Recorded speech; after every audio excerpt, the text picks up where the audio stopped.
जय हिंद स्टूडेंट, स्वागत है आपके अपने चैनल वाई के भी मैथ्स अगेन एंड टेक ज्ञान चैनल में। आज हम कक्षा 8वीं से प्रश्नावली 8.1 प्रश्न क्रमांक 2 से आगे क्वेश्चन देखेंगे। कल हमने प्रश्न 1 देखे थे, तो आज चलिए शुरू करते हैं। प्रश्न क्रमांक 2 कहा गया है, निम्नलिखित व्यंजकों के सभी संभावित गुणनखंड लिखकर महत्तम समापवर्तक ज्ञात कीजिए। तो हमने हमारे पिछले वीडियो में आपको बताया है बच्चों, महत्तम समापवर्तक क्या होता है। नहीं देखे हैं तो हमारे वीडियो के आई कार्ड में देख लीजिए या तो हमारे डिस्क्रिप्शन बॉक्स में मिल जाएगा। चलिए शुरू करते हैं प्रश्न क्रमांक 2। चलिए शुरू करते हैं। पहला क्वेश्चन दिया है 5s और 2s का घात 2, दोनों में हमें महत्तम समापवर्तक निकालना होगा। तो इसके लिए हम आपको बता दें कि हमें सबसे पहले स्थिरांकों का महत्तम समापवर्तक निकालेंगे, स्थिरांकों के बाद फिर हम चर का महत्तम समापवर्तक निकालेंगे। तो चलिए देखते हैं। पहला 5 और 2 का महत्तम समापवर्तक क्या होगा बताइए। दोनों में उभयनिष्ठ क्या आ रहा है, 1 आएगा, क्योंकि दोनों में भाग नहीं जा रहा है किसी का, 1 का जा रहा है दोनों में। 5 में भी 1 का जाएगा और 2 में भी 1 का जाएगा, इसलिए 1 हमारा इसका महत्तम समापवर्तक हो गया। और उसी प्रकार s जो चर है उसका s और s का घात 2 का महत्तम समापवर्तक क्या हो जाएगा।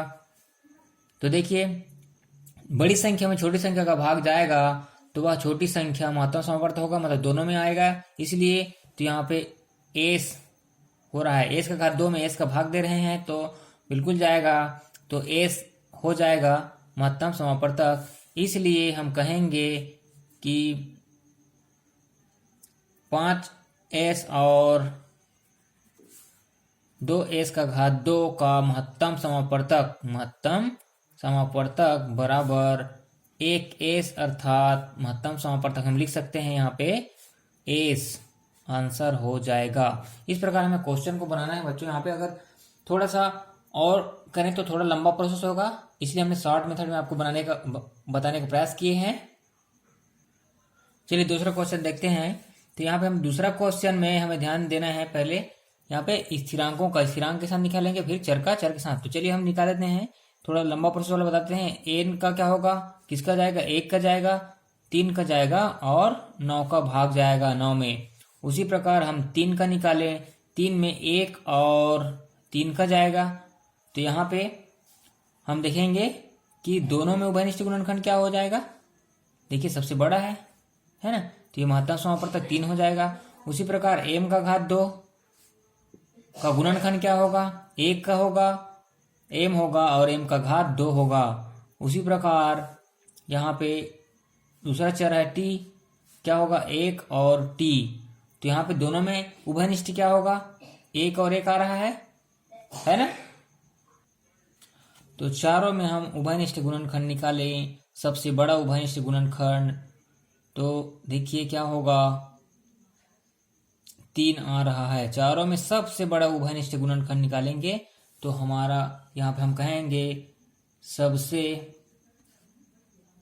बड़ा उभयनिष्ठ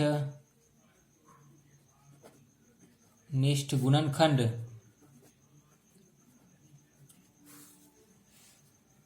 सभी में सबसे बड़ा उभयनिष्ठ गुणनखंड क्या है, 3 दिख रहा है, तो इसलिए हम कहेंगे महत्तम समापवर्तक बराबर हो जाएगा 3।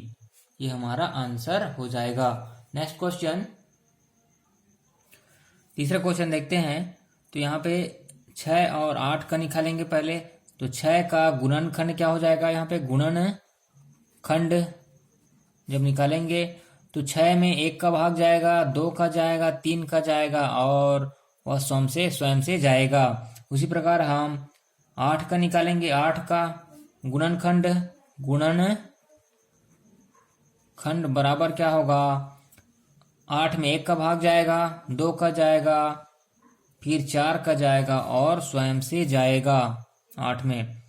तो यहाँ पे हम देखेंगे हमें स्थिरांकों में, देखिए स्थिरांकों में सबसे बड़ा उभयनिष्ठ गुणनखंड क्या है। पहले गुणनखंडों को मिला लेते हैं, दोनों में हो 2 और 2 और इधर और नहीं मिला है, तो इसमें सबसे बड़ा उभयनिष्ठ गुणनखंड क्या हो जाएगा, सबसे बड़ा उभयनिष्ठ गुणनखंड 2 हो जाएगा।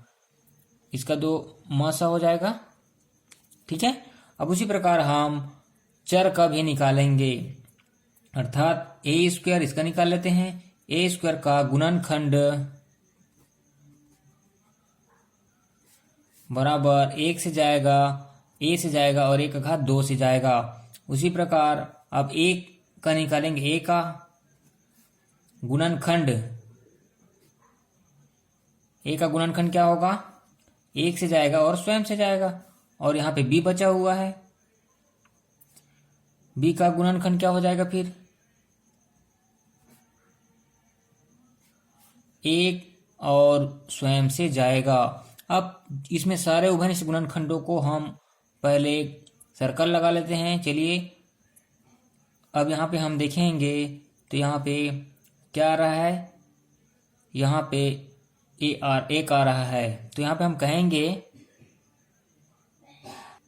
यहाँ पे एक चीज हम नोट करेंगे कि जब हम दो व्यंजकों को देख रहे हैं तो हमें दो व्यंजकों का स्थिरांक को स्थिरांक देखना होगा और चर का चर देखना होगा। यहाँ ए स्क्वायर और ए बी है ना, ए स्क्वायर और ए बी दो चर भी होंगे तो दोनों में हमें देखना होगा, तो हम तीन चर अलग नहीं कर पाएंगे।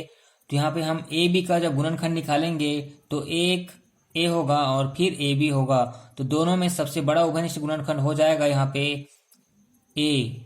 अब इसका हम महत्तम समापवर्तक निकालेंगे तो ए हो जाएगा महत्तम समापवर्तक। यहाँ पे हम थोड़ा सा रंग चले गए थे, इसके लिए सॉरी।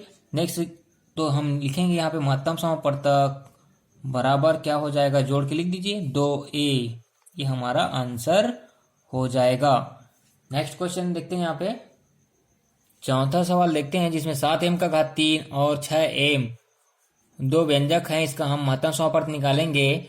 तो यहाँ पे चलिए हम सबसे पहले निकालेंगे स्थिरांक का 7 का गुणनखंड लिखेंगे। पहले गुणन खंड क्या होगा, 7 में 1 का भाग जाएगा और स्वयं से जाएगा। उसी प्रकार दूसरा जो व्यंजक है उसका 6 का गुणनखंड निकालेंगे तो 1 से जाएगा, इसमें भाग, फिर 2 से, 3 से और स्वयं से जाएगा। तो इन दोनों स्थिरांकों में 7 और 6 में है ना, सबसे बड़ा उभयनिष्ठ गुणनखंड क्या है, पहले सर्कल लगाते हैं समान गुणनखंड। उसके बाद हम कहेंगे यहाँ पे इसका महत्तम समापवर्त हो जाएगा हमारा 1 हो जाएगा। अब उसी प्रकार हम निकालेंगे, उसी प्रकार हम चरों का निकालेंगे तो m का घात 3 का गुणनखंड निकालें, क्या हो जाएगा, 1 से जाएगा, भाग m से जाएगा, m का घात 2 से और स्वयं से जाएगा। अब उसी प्रकार यहाँ पे दूसरा व्यंजक है m का गुणनखंड बराबर 1 से जाएगा और स्वयं से जाएगा। तो समान गुणनखंडों में सर्कल लगा लेते हैं, यहाँ पे 1 और 1, m और m, इसके आगे नहीं है तो यही सबसे बड़ा गुणनखंड है, मतलब महत्तम समापवर्तक हो जाएगा इसका m।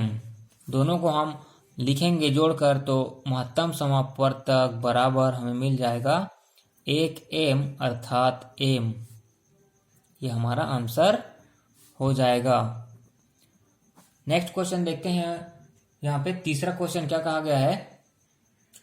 आई होप आज का यह वीडियो आपको समझ में आया होगा। तो इसी प्रकार के वीडियो का नोटिफिकेशन पाना चाह रहे हैं तो हमारे चैनल को सब्सक्राइब करके रखें और बेल आइकन को ऑल जरूर प्रेस करें।